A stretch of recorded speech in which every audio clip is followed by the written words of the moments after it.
Chapter 27. The Wife of Athos. "We have now to search for Athos," said D'Artagnan to the vivacious Aramis, when he had informed him of all that had passed since their departure from the capital, and an excellent dinner had made one of them forget his thesis and the other his fatigue. "Do you think, then, that any harm can have happened to him?" asked Aramis. "Athos is so cool, so brave, and handles his sword so skillfully." "No doubt. Nobody has a higher opinion of the courage and skill of Athos than I have. But I like better to hear my sword clang against lances than against staves. I fear lest Athos should have been beaten down by serving men. Those fellows strike hard and don't leave off in a hurry. This is why I wish to set out again as soon as possible." "I will try to accompany you," said Aramis, "though I scarcely feel in a condition to mount on horseback. Yesterday I undertook to employ that cord which you see hanging against the wall, but pain prevented my continuing the pious exercise." "That's the first time I ever heard of anybody trying to cure gunshot wounds with cat-o'-nine-tails. But you were ill, and illness renders the head weak. Therefore you may be excused." "When do you mean to set out?" "Tomorrow at daybreak. Sleep as soundly as you can tonight, and tomorrow, if you can, we will take our departure together." "Till tomorrow, then," said Aramis, "for iron-nerved as you are, you must need repose." The next morning, when D'Artagnan entered Aramis's chamber, he found him at the window. "What are you looking at?" asked D'Artagnan. "My faith, I am admiring 3 magnificent horses which the stable-boys are leading about. It would be a pleasure worthy of a prince to travel upon such horses." "Well, my dear Aramis, you may enjoy that pleasure, for one of those 3 horses is yours." "Ah, bah!" "Which?" "Whichever of the 3 you like. I have no preference." "And the rich caparison, is that mine too?" "Without doubt." "You laugh, D'Artagnan." "No, I have left off laughing, now that you speak French." "What? Those rich holsters, that velvet housing, that saddle studded with silver, are they all for me?" "For you and nobody else, as the horse which paws the ground is mine, and the other horse which is caracoling belongs to Athos." "Peste! They are 3 superb animals." "I am glad they please you." "Why, it must have been the king who made you such a present." "Certainly it was not the cardinal, but don't trouble yourself whence they came. Think only that one of the 3 is your property." "I choose that which the red-headed boy is leading." "It is yours."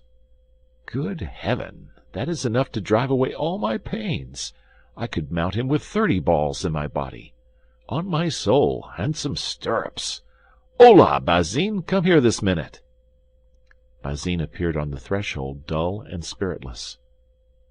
"That last order is useless," interrupted D'Artagnan. "There are loaded pistols in your holsters." Bazin sighed. "Come, Monsieur Bazin, make yourself easy," said D'Artagnan.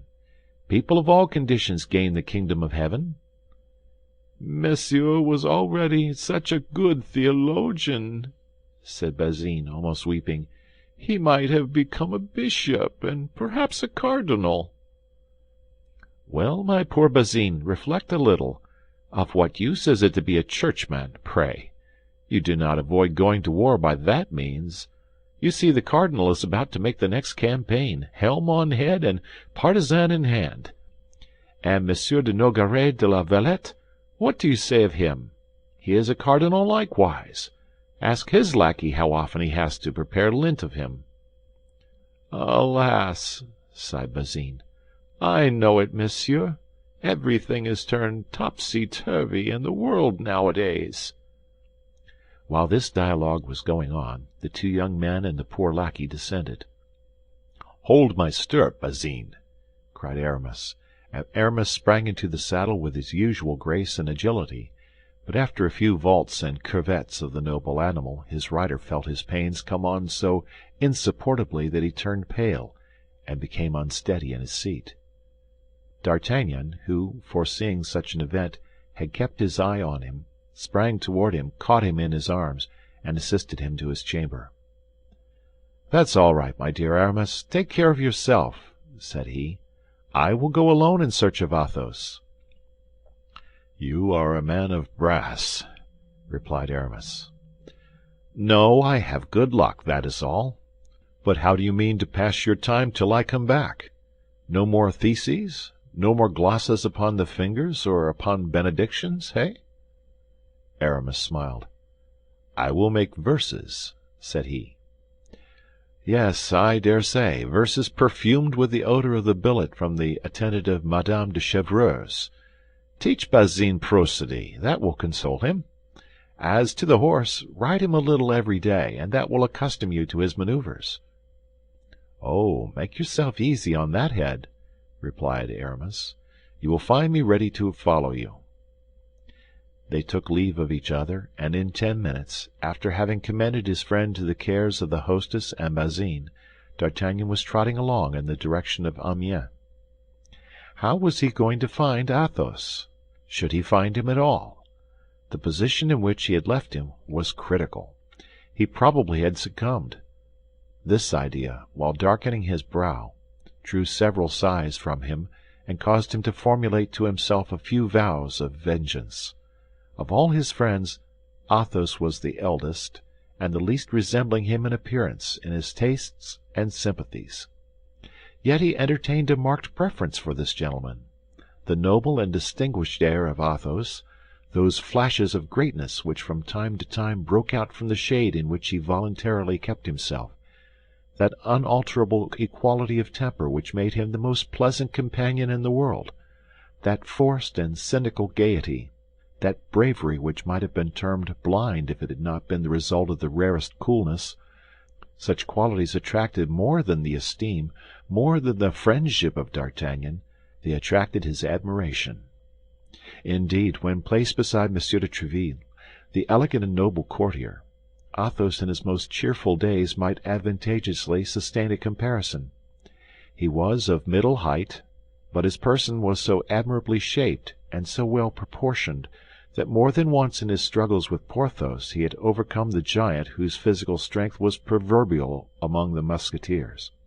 His head, with piercing eyes, a straight nose, a chin cut like that of Brutus, had altogether an indefinable character of grandeur and grace.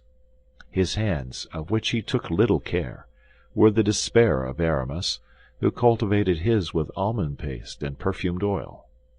The sound of his voice was at once penetrating and melodious, and then that which was inconceivable in Athos, who was always retiring, was that delicate knowledge of the world and of the usages of the most brilliant society, those manners of a high degree which appeared, as if unconsciously to himself, in his least actions. If a repast were on foot, Athos presided over it better than any other, placing every guest exactly in the rank which his ancestors had earned for him, or that he had made for himself. If a question in heraldry were started, Athos knew all the noble families of the kingdom, their genealogy, their alliances, their coats of arms, and the origin of them. Etiquette had no minutiae unknown to him. He knew what were the rights of the great landowners. He was profoundly versed in hunting and falconry, and had one day when conversing on this great art astonished even Louis XIII himself, who took a pride in being considered a past master therein. Like all the great nobles of that period, Athos rode and fenced to perfection. But still further, his education had been so little neglected, even with respect to scholastic studies, so rare at this time among gentlemen, that he smiled at the scraps of Latin which Aramis sported, and which Porthos pretended to understand. 2 or 3 times, even, to the great astonishment of his friends, he had, when Aramis allowed some rudimental error to escape him, replaced a verb in its right tense and a noun in its case. Besides, his probity was irreproachable, in an age in which soldiers compromise so easily with their religion and their consciences, lovers with the rigorous delicacy of our era, and the poor with God's 7th commandment. This Athos, then, was a very extraordinary man. And yet this nature so distinguished, this creature so beautiful, this essence so fine, was seen to turn insensibly toward material life, as old men turn toward physical and moral imbecility. Athos, in his hours of gloom, and these hours were frequent, was extinguished as to the whole of the luminous portion of him, and his brilliant side disappeared as into profound darkness. Then the demigod vanished. He remained scarcely a man. His head hanging down, his eye dull, his speech slow and painful, Athos would look for hours together at his bottle, his glass, or at Grimaud, who, accustomed to obey him by signs, read in the faint glance of his master his least desire, and satisfied it immediately. If the four friends were assembled at one of these moments, a word, thrown forth occasionally with a violent effort, was the share Athos furnished to the conversation. In exchange for his silence, Athos drank enough for four, and without appearing to be otherwise affected by wine than by a more marked constriction of the brow and by a deeper sadness. D'Artagnan, whose inquiring disposition we are acquainted with, had not, whatever interest he had in satisfying his curiosity on this subject, been able to assign any cause for these fits, or for the periods of their recurrence. Athos never received any letters. Athos never had concerns which his friends did not know. It could not be said that it was wine which produced this sadness, for in truth he only drank to combat this sadness, which wine, however, as we have said, rendered still darker. This excess of bilious humor could not be attributed to play, for unlike Porthos, who accompanied the variations of chance with songs or oaths, Athos, when he won, remained as unmoved as when he lost. He had been known, in the circle of the Musketeers, to win in one night 3,000 pistoles, to lose them even to the gold-embroidered belt for gala days, win all this again with the addition of 100 louis, without his beautiful eyebrow being heightened or lowered half a line, without his hands losing their pearly hue, without his conversation, which was cheerful that evening, ceasing to be calm and agreeable. Neither was it, as with our neighbors, the English, an atmospheric influence which darkened his countenance, for the sadness generally became more intense toward the fine season of the year. June and July were the terrible months with Athos. For the present he had no anxiety. He shrugged his shoulders when people spoke of the future. His secret, then, was in the past, as had often been vaguely said to D'Artagnan. This mysterious shade, spread over his whole person, rendered still more interesting the man whose eyes or mouth, even in the most complete intoxication, had never revealed anything, however skillfully questions had been put to him. Well, thought D'Artagnan, poor Athos is perhaps at this moment dead, and dead by my fault, for it was I who dragged him into this affair, of which he did not know the origin, of which he is ignorant of the result, and from which he can derive no advantage. Without reckoning, monsieur, added Planchet to his master's audibly expressed reflections, that we perhaps owe our lives to him. Do you remember how he cried, "On, D'Artagnan, on! I am taken!" And when he had discharged his 2 pistols, what a terrible noise he made with his sword! One might have said that 20 men, or rather 20 mad devils, were fighting. These words redoubled the eagerness of D'Artagnan, who urged his horse, though he stood in need of no incitement, and they proceeded at a rapid pace. About 11 o'clock in the morning they perceived Amiens, and at 11:30 they were at the door of the cursed inn. D'Artagnan had often meditated against the perfidious host one of those hearty vengeances which offer consolation while they are hoped for. He entered the hostelry with his hat pulled over his eyes, his left hand on the pommel of the sword, and cracking his whip with his right hand. "Do you remember me?" said he to the host, who advanced to greet him. "I have not that honor, monseigneur," replied the latter, his eyes dazzled by the brilliant style in which D'Artagnan traveled. What? You don't know me? No, monseigneur. Well, 2 words will refresh your memory. What have you done with that gentleman against whom you had the audacity, about 12 days ago, to make an accusation of passing false money? The host became as pale as death, for D'Artagnan had assumed a threatening attitude, and Planchet modelled himself after his master. "Ah, monseigneur, do not mention it," cried the host, in the most pitiable voice imaginable. "Ah, monseigneur, how dearly have I paid for that fault, unhappy wretch as I am!" That gentleman, I say, what has become of him? "Deign to listen to me, monseigneur, and be merciful. Sit down, in mercy." D'Artagnan, mute with anger and anxiety, took a seat in the threatening attitude of a judge. Planchet glared fiercely over the back of his armchair. "Here is the story, monseigneur," resumed the trembling host, "for I now recollect you. It was you who rode off at the moment I had that unfortunate difference with the gentleman you speak of." Yes, it was I, so you may plainly perceive that you have no mercy to expect if you do not tell me the whole truth. Condescend to listen to me, and you shall know all. I listen. I had been warned by the authorities that a celebrated coiner of bad money would arrive at my inn, with several of his companions, all disguised as guards or musketeers. Monseigneur, I was furnished with a description of your horses, your lackeys, your countenances. Nothing was omitted. Go on, said D'Artagnan, who quickly understood whence such an exact description had come. I took then, in conformity with the orders of the authorities, who sent me a reinforcement of 6 men, such measures as I thought necessary to get possession of the persons of the pretended coiners.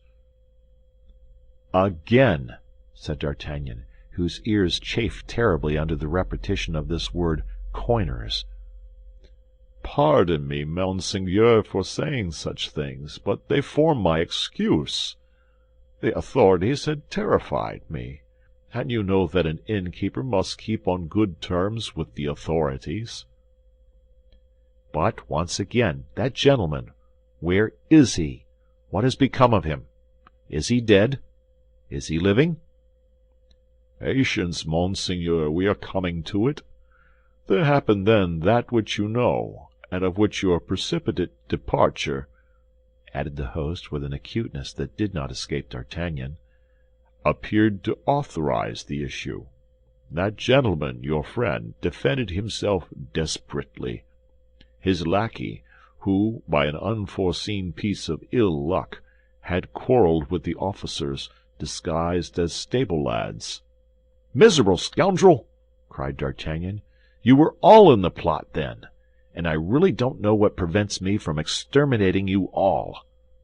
"Alas, monseigneur, we were not in the plot, as you will soon see. Monsieur your friend, pardon for not calling him by the honourable name which no doubt he bears, but we do not know that name.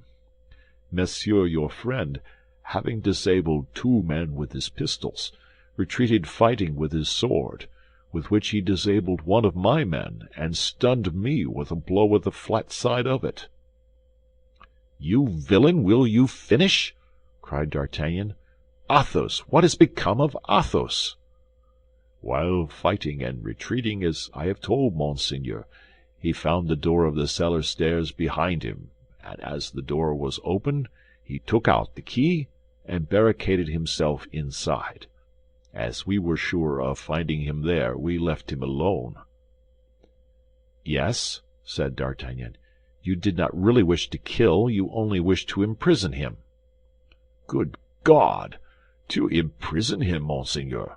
Why, he imprisoned himself, I swear to you he did. In the first place, he had made rough work of it. 1 man was killed on the spot, 2 others were severely wounded.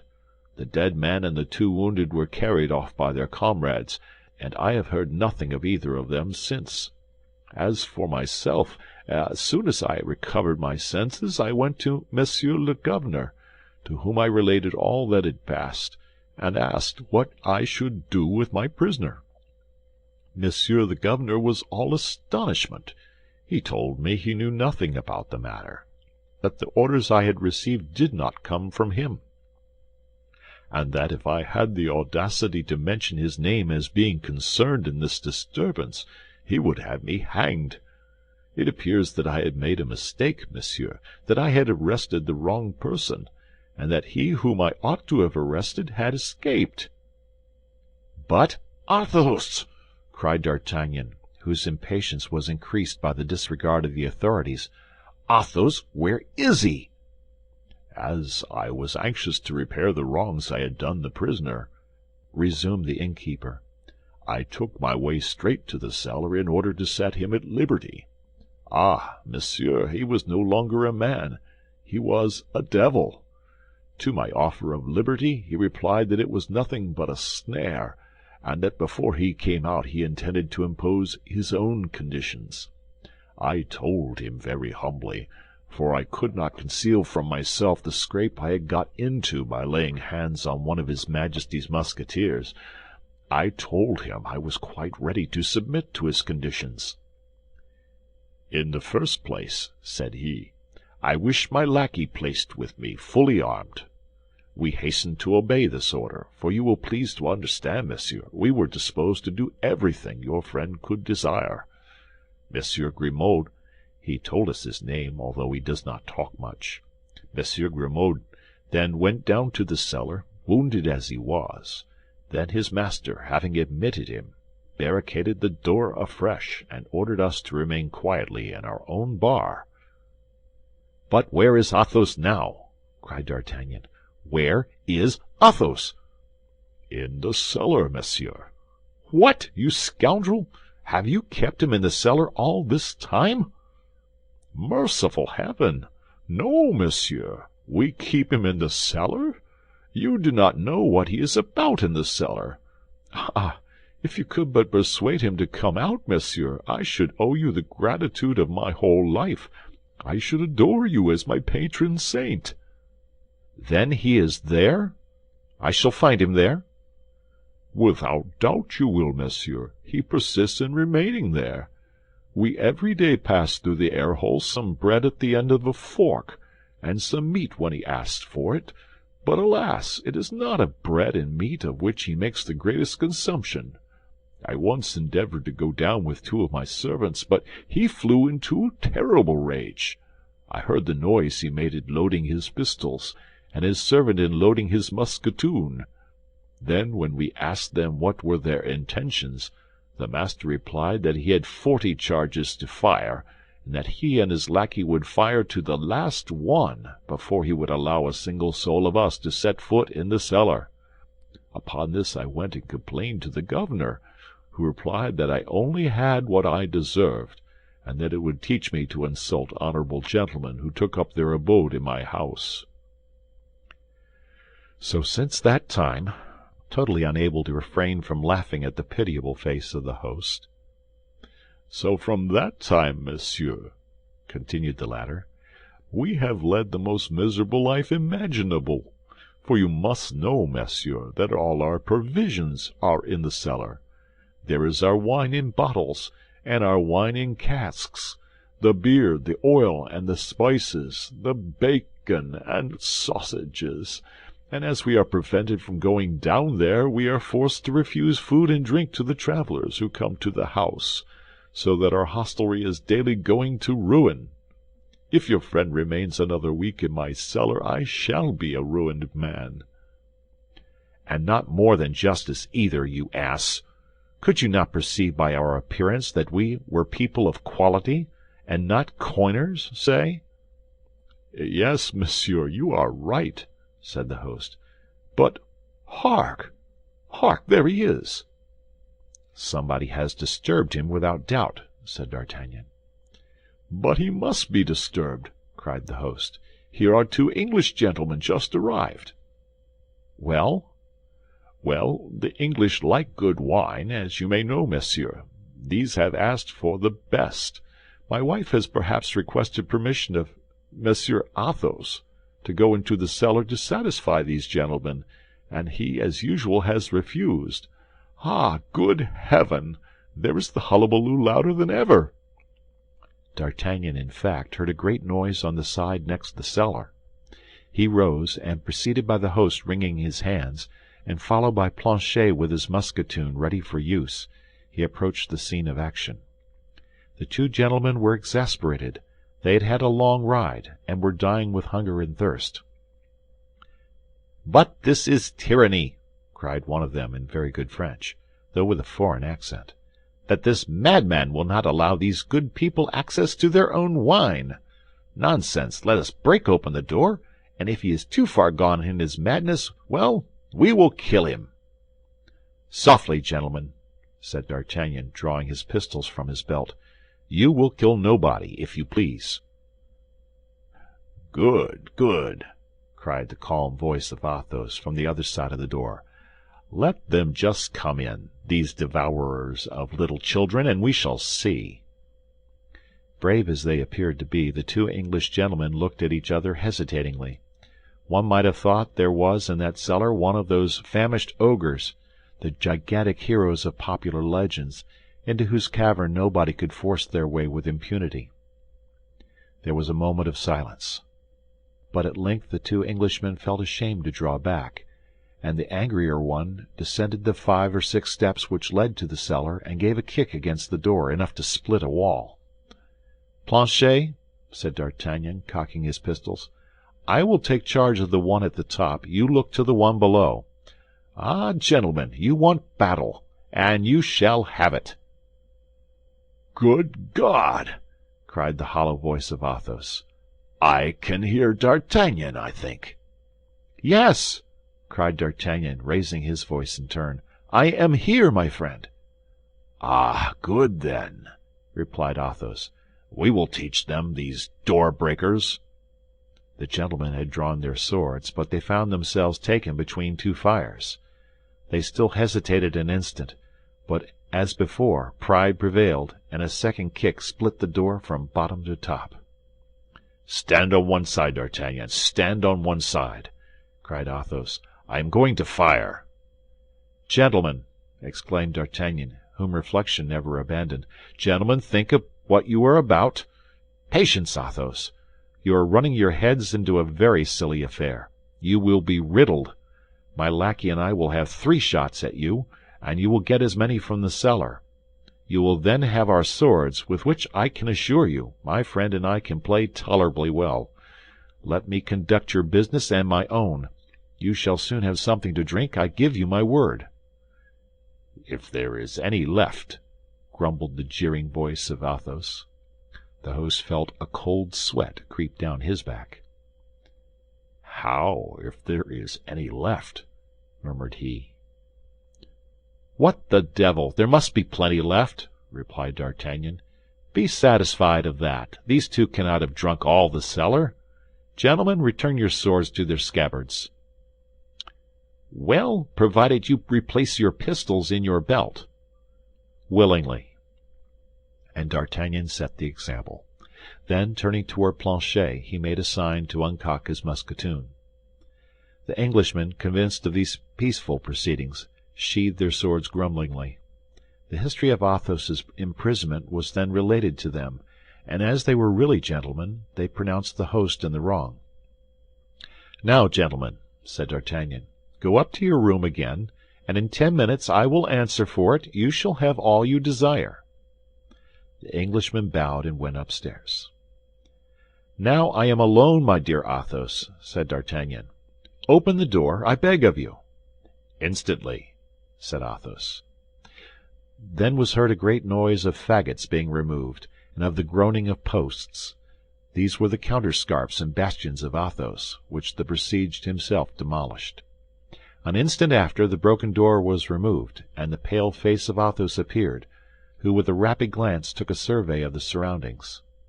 D'Artagnan threw himself on his neck and embraced him tenderly. He then tried to draw him from his moist abode, but to his surprise he perceived that Athos staggered. "You are wounded," said he. "I? Not at all. I am dead drunk, that's all. and never did a man more strongly set about getting so. By the Lord, my good host, I must at least have drunk for my part 150 bottles.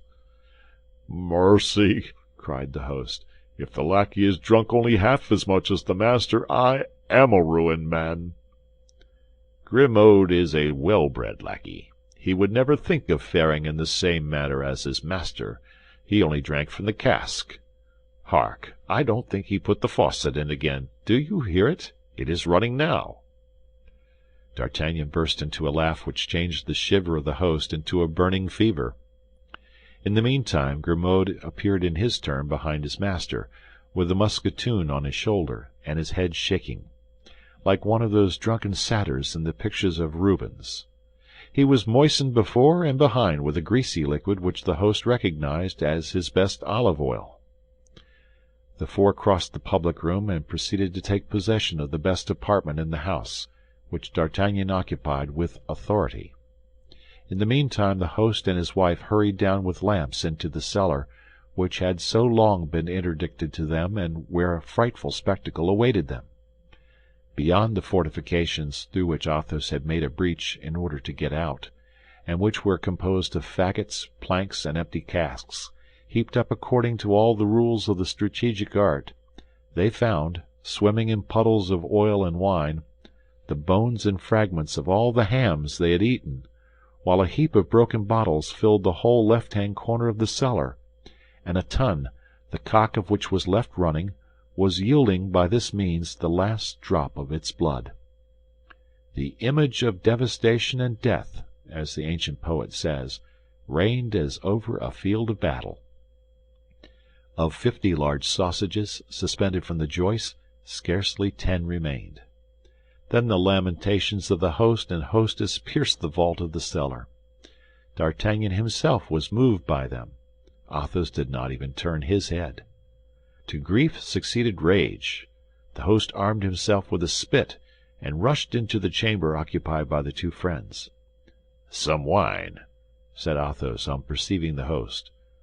"Some wine!" cried the stupefied host. "Some wine! Why, you have drunk more than 100 pistoles' worth. I am a ruined man, lost, destroyed." "Bah!" said Athos, "we were always dry." "If you had been contented with drinking, well and good, but you have broken all the bottles."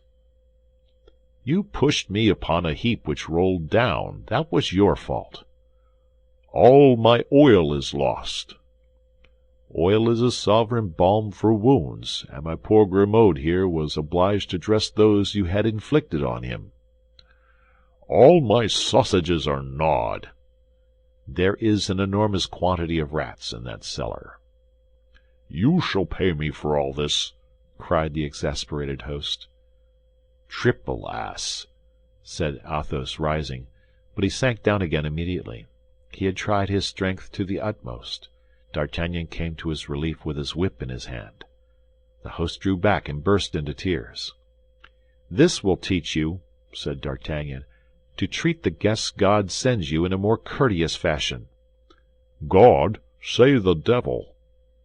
"My dear friend," said D'Artagnan, "if you annoy us in this manner, we will all four go and shut ourselves up in your cellar, and we will see if the mischief is as great as you say." "Oh, gentlemen," said the host, "I have been wrong. I confess it, but pardon to every sin. You are gentlemen, and I am a poor innkeeper. You will have pity on me." "Ah, if you speak in that way," said Athos, "you will break my heart, and the tears will flow from my eyes as the wine flowed from the cask. We are not such devils as we appear to be. Come hither, and let us talk." The host approached with hesitation. "Come hither, I say, and don't be afraid," continued Athos. "At the very moment when I was about to pay you, I had placed my purse on the table." "Yes, monsieur." "That purse contained 60 pistoles. Where is it?" "Deposited with the justice. They said it was bad money." "Very well. Get me my purse back, and keep the 60 pistoles." But Monseigneur knows very well that justice never lets go that which it once lays hold of. If it were bad money, there might be some hopes, but unfortunately those were all good pieces. Manage the matter as well as you can, my good man. It does not concern me, the more so as I have not a livre left. Come, said D'Artagnan, let us inquire further. Athos's horse, where is that? In the stable. How much is it worth? 50 pistoles at most. It's worth 80. Take it, and there ends the matter. What? Cried Athos. Are you selling my horse, my Bajazet? And pray upon what shall I make my campaign? Upon Grimaud? I have brought you another, said D'Artagnan. Another? And a magnificent one, cried the host. Well, since there is another finer and younger, why, you may take the old one, and let us drink. What? asked the host, quite cheerful again. Some of that at the bottom, near the laths. There are 25 bottles of it left. All the rest were broken by my fall. Bring 6 of them. Why, this man is a cask, said the host aside. If he only remains here a fortnight and pays for what he drinks, I shall soon re-establish my business. And don't forget, said D'Artagnan, to bring up 4 bottles of the same sort for the 2 English gentlemen. And now, said Athos, while they bring the wine, tell me, D'Artagnan, what has become of the others? Come. D'Artagnan related how he had found Porthos in bed with a strained knee, and Aramis at a table between 2 theologians. As he finished, the host entered with the wine ordered and a ham which, fortunately for him, had been left out of the cellar. "That's well," said Athos, filling his glass and that of his friend. "Here's to Porthos and Aramis. But you, D'Artagnan, what is the matter with you, and what has happened to you personally? You have a sad air." "Alas," said D'Artagnan, "it has become I am the most unfortunate." "Tell me." "Presently," said D'Artagnan. "Presently? And why presently? Because you think I am drunk? D'Artagnan, remember this. My ideas are never so clear as when I have had plenty of wine. Speak, then. I am all ears." D'Artagnan related his adventure with Madame Bonacieux. Athos listened to him without a frown, and when he had finished, said, "Trifles, only trifles." That was his favorite word. "You always say trifles, my dear Athos," said D'Artagnan, "and that come very ill from you, who have never loved." The drink-deadened eye of Athos flashed out, but only for a moment. It became as dull and vacant as before. "That's true," said he quietly. "For my part, I have never loved." "Acknowledge, then, your stony heart," said D'Artagnan, "that you are wrong to be so hard upon us tender hearts." "Tender hearts, pierced hearts," said Athos. "What do you say?" "I say that love is a lottery in which he who wins, wins death. You are very fortunate to have lost, believe me, my dear D'Artagnan, and if I have any counsel to give, it is always lose." "She seemed to love me so." "She seemed, did she?" "Oh, she did love me." "You child! Why, there is not a man who has not believed, as you do, that his mistress loved him, and there lives not a man who has not been deceived by his mistress." "Except you, Athos, who never had one." "That's true," said Athos, after a moment's silence. "That's true, I never had one. Let us drink." "But then, philosopher that you are," said D'Artagnan, "instruct me, support me. I stand in need of being taught and consoled." "Consoled for what?" "For my misfortune." "Your misfortune is laughable," said Athos, shrugging his shoulders. I should like to know what you would say if I were to relate to you a real tale of love." "Which has happened to you?" "Or one of my friends, what matters?" "Tell it, Athos, tell it." "Better if I drink." "Drink and relate, then." "Not a bad idea," said Athos, emptying and refilling his glass. "The two things agree marvelously well." "I am all attention," said D'Artagnan.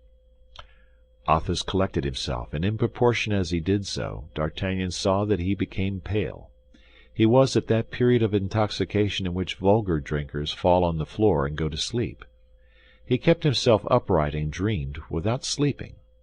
This somnambulism of drunkenness had something frightful in it. "You particularly wish it?" asked he. "I pray for it," said D'Artagnan. "Be it then as you desire. One of my friends, please to observe, not myself," said Athos, interrupting himself with a melancholy smile. "One of the counts of my province, that is to say, of Berry, noble as a Dandolo or a Montmorency, at 25 years of age fell in love with a girl of 16, beautiful as fancy can paint. Through the ingenuousness of her age beamed an ardent mind, not of the woman, but of the poet. She did not please, she intoxicated. She lived in a small town with her brother, who was a curate. Both had recently come into the country. They came nobody knew whence, but when seeing her so lovely, and her brother so pious, nobody thought of asking whence they came. They were said, however, to be of good extraction. My friend, who was seigneur of the country, might have seduced her, or taken her by force at his will, for he was master. Who would have come to the assistance of two strangers, two unknown persons? Unfortunately, he was an honorable man. He married her. The fool! The ass! The idiot!" "How so, if he love her?" asked D'Artagnan. "Wait," said Athos. "He took her to his château, and made her the first lady in the province, and in justice it must be allowed that she supported her rank becomingly." "Well?" asked D'Artagnan. "Well, one day when she was hunting with her husband," continued Athos in a low voice and speaking very quickly, "she fell from her horse and fainted. The count flew to her to help, and as she appeared to be oppressed by her clothes, he ripped them open with his poniard, and in so doing laid bare her shoulder." "D'Artagnan," said Athos, with a maniacal burst of laughter, "guess what she had on her shoulder." "How can I tell?" said D'Artagnan. "A fleur-de-lis," said Athos. "She was branded." Athos emptied at a single draught the glass he held in his hand. "Horror!" cried D'Artagnan. "What do you tell me?" "Truth, my friend. The angel was a demon. The poor young girl had stolen the sacred vessels from a church." "And what did the count do?" "The count was of the highest nobility. He had on his estates the rights of high and low tribunals. He tore the dress of the countess to pieces. He tied her hands behind her, and hanged her on a tree." "Heavens, Athos! A murder!" cried D'Artagnan. "No less," said Athos, as pale as a corpse. "But methinks I need wine." And he seized by the neck the last bottle that was left, put it to his mouth, and emptied it at a single draught, as he would have emptied an ordinary glass. Then he let his head sink upon his two hands, while D'Artagnan stood before him stupefied. "That has cured me of beautiful, poetical, and loving women," said Athos after a considerable pause, raising his head and forgetting to continue the fiction of the count. "God grant you as much. Let us drink." Then she is dead?" stammered D'Artagnan. "Parbleu!" said Athos. "But hold out your glass. Some ham, my boy, or we can't drink." "And her brother?" asked D'Artagnan, timidly. "Her brother?" replied Athos. "Yes, the priest." "Oh, I inquired after him for the purpose of hanging him likewise.